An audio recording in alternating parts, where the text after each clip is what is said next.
looking forward to playing again. We thought we played well against Detroit, and our guys probably need more game experience. Interesting start in terms of 3 games in 6 days, then having a little time to practice, which I thought was helpful for Detroit. We were off Monday, and so now we've had 2 days to try to get ready for Alabama A&M, and then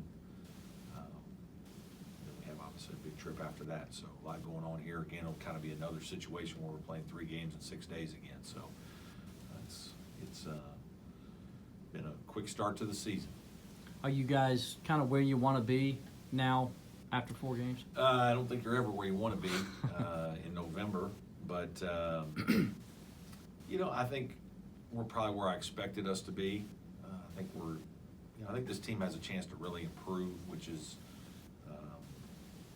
something you would hope with 7 new players that roles are going to continue to be defined, and just your team is going to have a desire to be coached and a desire to get better.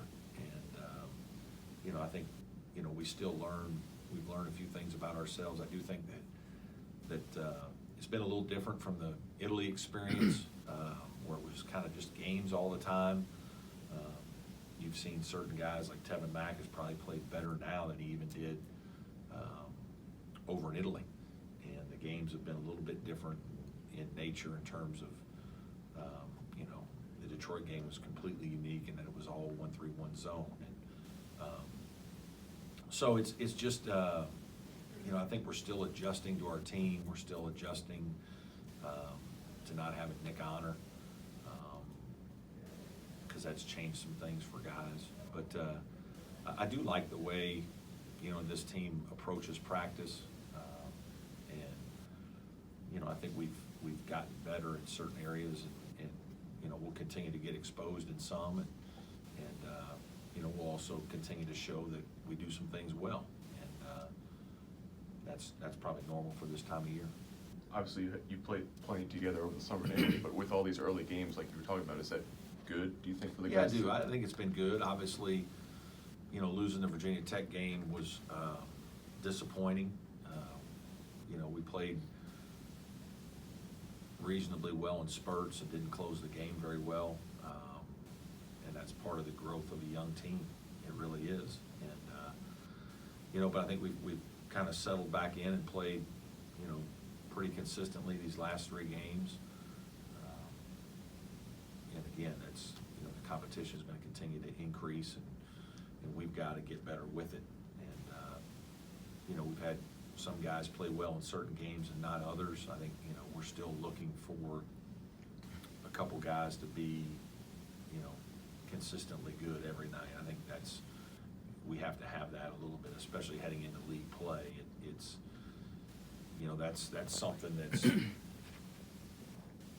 it's hard sometimes, but you do need a couple guys that just you can count on them to play well. And if you're going to have a good team, that's regardless of opponent, regardless of what the other team does defensively, whether they're man, zone, trapping, pressing, double team in the post, trapping ball screens, that there's just a poise about you that it doesn't affect your play. And obviously that's probably going to come from our older players.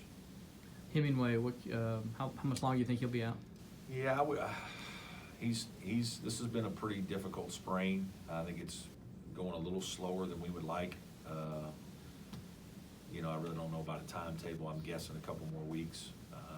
We hoped it would be like a 2-week injury, but I don't think it's going to be that. I think it's going to be a little longer. He's still kind of battling to be able to put weight on it.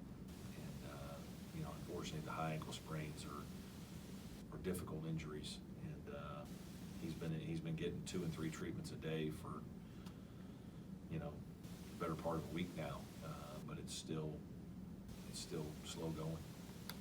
You knew the freshmen would have to play early and often this year. Have you been pleased with what you've seen of them? Yeah, reasonably pleased. I mean, there are times when I think they look very good and pretty confident for young guys, and then there's times when they get a little bit of the big eyes and get a little passive, and that's probably normal.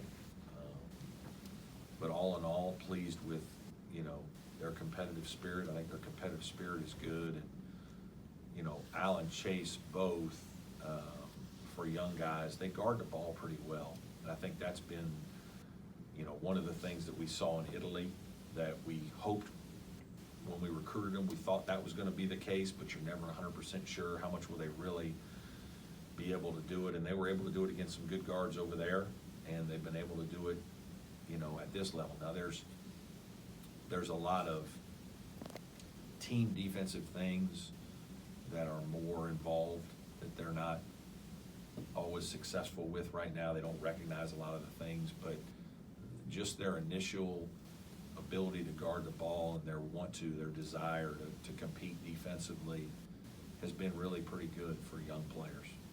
Well, can you give us a scouting report on A&M and what you expect out of them? Yeah, they've played primarily 3 smaller guards that are all pretty quick. Space you out and try to get to the paint, make plays for themselves or each other. They do have a big young post player that they throw the ball into inside when things break down and just kind of play off of him. Their 4-man Parham is a grad transfer who might be their best overall player. He's can make threes, he can drive it. He's kind of a Tevin Mack type undersized 4-man that shoots and drives and quick. And then defensively, they've done a lot of different things. They've shown some diamond press, shown some 1-2-2 back to a lot of 2-3 zone. They've obviously played man-to-man, so I would suspect we'll see a lot of different defenses, you know, and keeping the ball in front of us and guarding the ball, I think will be a real premium.